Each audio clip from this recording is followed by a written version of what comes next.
Welcome to Bike Journal, your channel for two-wheel urban transportation and other fun stuff. There are a lot of e-scooters on the market today, so let's have a look at this little beauty. We'll do a review of the Evercross EV10K Pro scooter. Just looking at the handlebars right now, that's a little latch thing that connects to the rear fender when you want to fold it over. This is the display on the unit, and it's a one-button display. You just click through the various functions, 3 different power modes, the headlight, and some other good things. There's the headlight.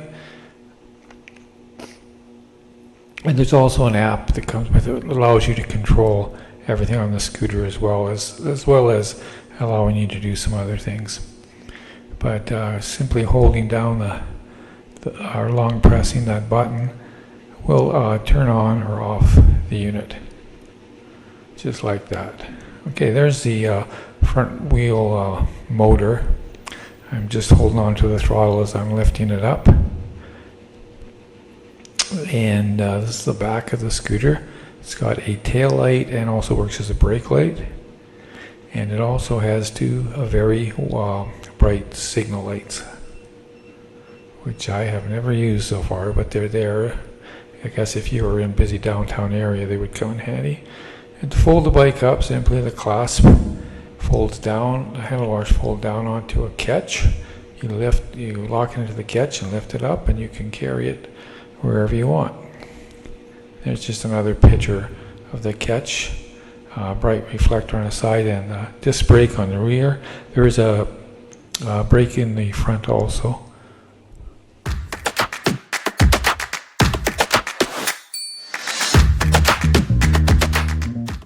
So we're going to head out on the sidewalk and test the scooter out on some bumpy, cracked sidewalk. Then we'll head up on the bike path up to the park. We'll look at the scooter a little bit more there. Then we're going to do 3 tests on the scooter. We're going to do a little hill climb test. Then we're going to do a suspension test, going over some bumpy path where it's heaved. And then the last test we're going to do is the battery test.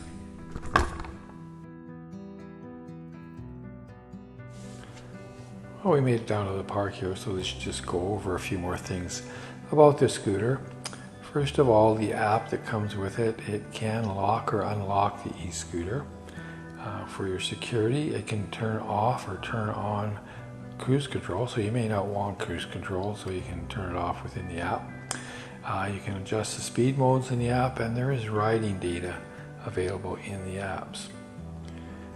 The battery that's on this unit is a 36 volt 10 amp hour battery, and the travel time is stated by the manufacturer as up to 22 miles.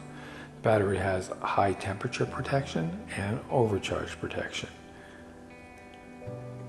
Okay, just moving on to some other features then. The weight of the scooter is 35.3 pounds. That's the carrying weight. The deck is 6 inches wide and 43 inches long. The motor is 500 watt, but that's 500 watt peak. And the tires are 10-inch tires. And the charging time for this unit is about 6 to 8 hours. That's the claim of the manufacturer. Again, I haven't actually tested that. And I think what I mentioned this before, top speed was about 19 miles per hour. Maximum load is 150 kilograms or 330 pounds. Got a little hill coming up here. I'd say it's about a 12 maybe degree grade. See what it does. It's 7 kilometers. It's pushing hard at 7 kilometers, but it's not bad. I don't know if it would do better if it was. I've got it on the middle power setting, so I don't know if it would do better if it was on the high power setting. Test out the shocks on this thing. This is very rough bike path here where the tree roots have chewed it up badly, and it's like really, really heaved, and it's about. It's not that much. It's probably about 50 feet of it. But yeah, it's a good test for the shocks. I just seen a deer, a little baby fawn deer up here a while ago. You can see it now. Looked like it was all by itself. It was trying to cross the road, then it turned around, ran back into this ditch. I can't see it. So it must have taken off across the road. We'll try these bumps one more time. Point my camera down at them so you can maybe see them a little better, but they're pretty big. I'm just getting into them now, right here. Here we go.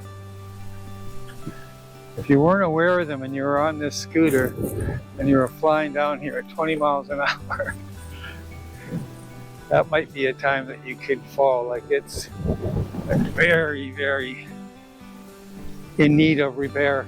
All right, that's the end of it.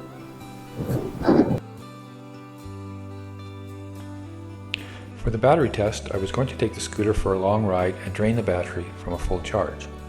However, after being on the scooter for an hour and 45 minutes, my feet were getting tired from standing on a small deck for that long. So plan B. I thought I would just document how well the battery held up after being in continual use for an hour and 45 minutes. In that time, I had traveled about 21 kilometers or 13 miles, according to my Google Pixel watch using Fitbit.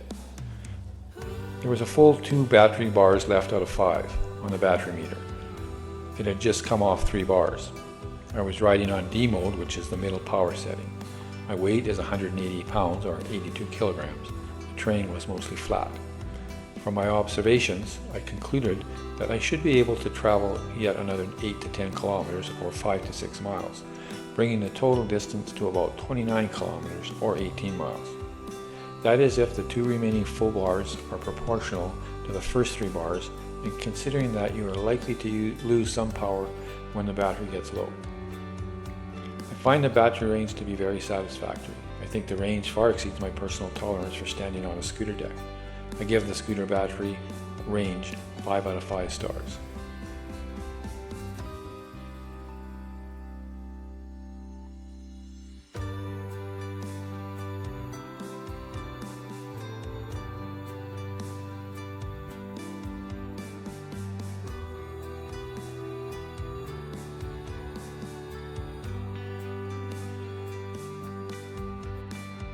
Thank you for watching. Please consider liking and subscribing. This review is based on my use and research. I have no affiliation with Evercross.